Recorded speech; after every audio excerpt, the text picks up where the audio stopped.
Mercier, pour vous, c'est toucher aux libertés individuelles, ce pass sanitaire européen? Tout à fait. Alors malgré la prudence dont ont fait preuve les députés européens, je suis quand même très inquiet, et les juristes en général sont très inquiets. Au Cercle Droit et Liberté, on est très inquiet de la mise en place de ce pass sanitaire qui est une usine à gaz numérico-bureaucratique et qui nous promet un monde assez détestable, qui est bien éloigné de ce qu'on connaît en Europe, donc la tradition de liberté.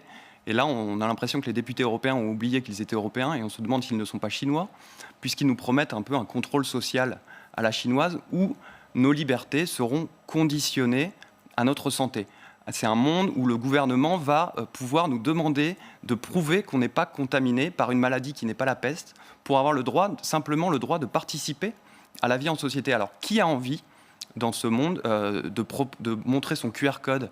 Après-demain, ça sera dans les restaurants, dans les taxis. Mais là, dès demain, ça sera votre enfant, pour qu'il ait le droit d'aller aller en vacances cet été, faire un test PCR dès 11 ans. On a eu un premier confinement, on nous a dit que ça serait le dernier confinement. Finalement, on en a eu d'autres. Donc là, on nous impose un pass sanitaire qui va durer normalement 1 an. Et en fait, on se rend compte qu'il y a un nouvel ordre sanitaire qui s'impose, un hygiénisme ambiant, avec un principe de précaution qui prévaut, et qui va faire en sorte qu'à chaque fois qu'il y aura un nouveau SARS, un nouveau CoV quelque chose, on aura ces nouvelles restrictions de liberté qui vont s'imposer comme mode normal de lutte contre le virus. Et c'est ça que nous dénonçons.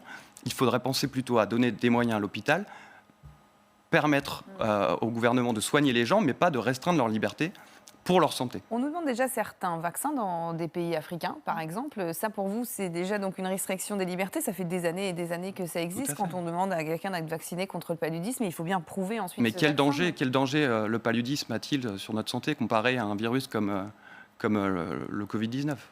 C'est aussi une question de proportionnalité.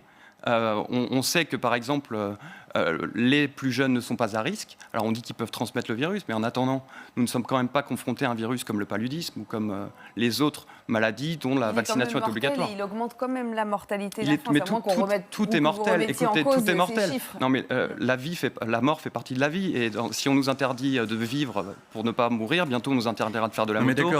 Voilà, c'est cette vision hygiéniste qui est assez détestable. Les contraintes font partie également de l'organisation d'une société. Tout à fait, mais par exemple, moi, quand je circule dans ma voiture et qu'un feu rouge s'allume, je suis obligé de m'arrêter. C'est une contrainte, c'est une atteinte à ma liberté individuelle, mais pour le bien de la communauté, tout simplement, parce qu'il faut bien organiser les choses. On ne réduit absolument pas ça à une question de liberté individuelle ou liberté collective. On est totalement conscient, au Cercle Droit et Liberté, on est conscient que les libertés sont collectives et qu'on peut les restreindre.